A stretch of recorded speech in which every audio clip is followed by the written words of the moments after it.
Topsom, Maine is located about 25 miles north of Portland, Maine, and is the home of Fort Howland, the home of Stockbridge Howland, an important place in early Sabbatarian Adventism.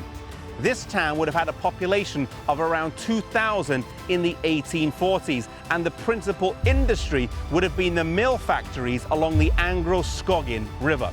Stockbridge was a close friend of James and Ellen White during the early years of their marriage, and they would spend a lot of time in his house, today located on 7 Elm Street, also living there for some time.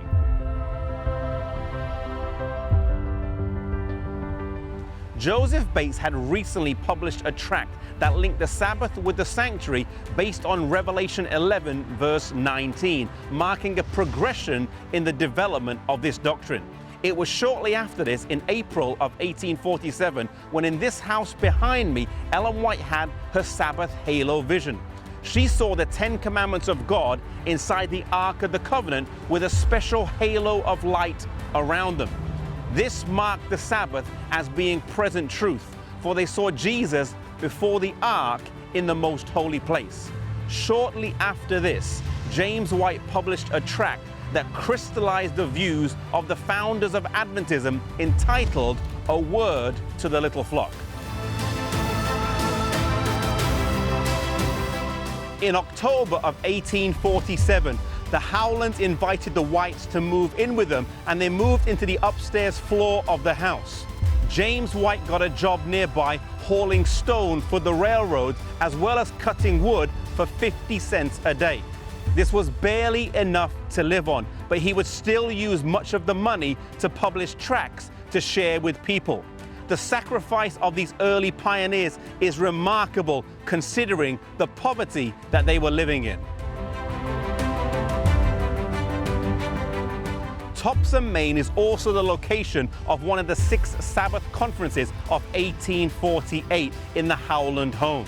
It was after this conference that the Whites realized they could not travel with Henry everywhere due to the busy schedule. He thus spent the next several years living with the Howlands, and it wasn't until his parents moved to Rochester, New York, that he moved back with them. Such were the sacrifices that they made early on due to the busy traveling and speaking life that they had. During the fall of 1863, the Whites would return to New England and spend some time in the Howland home. It was good to be back with old friends that they shared so many happy memories with from almost 20 years prior. The work that had started here had progressed a lot. The church was now officially organized, had publishing houses, and believers were growing all over the country. As they came back to a place that reminded them of the extreme sacrifice they had to make, both financially and as parents, they would experience a terrible loss.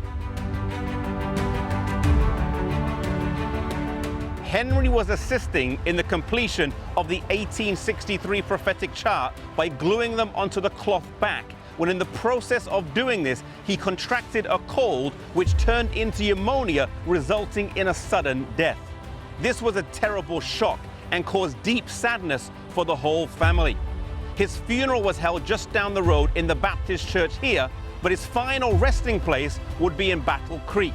He said he wanted to be buried near his brother, John Herbert. In case his parents were away traveling, he could be near to him on the resurrection morning. Shortly after the death of Henry, Ellen White would publish this book, An Appeal to Youth, which included some of her letters to her children. Writing shortly afterwards, Ellen White commented, "But God comforted us in our bereavement, and with faith and courage, we pressed on with the work God had given us, in the bright hope of seeing our children who had been torn from us by death, in the land where death and sickness will never come." If you have experienced a similar loss in your life, I pray that you may find comfort as well.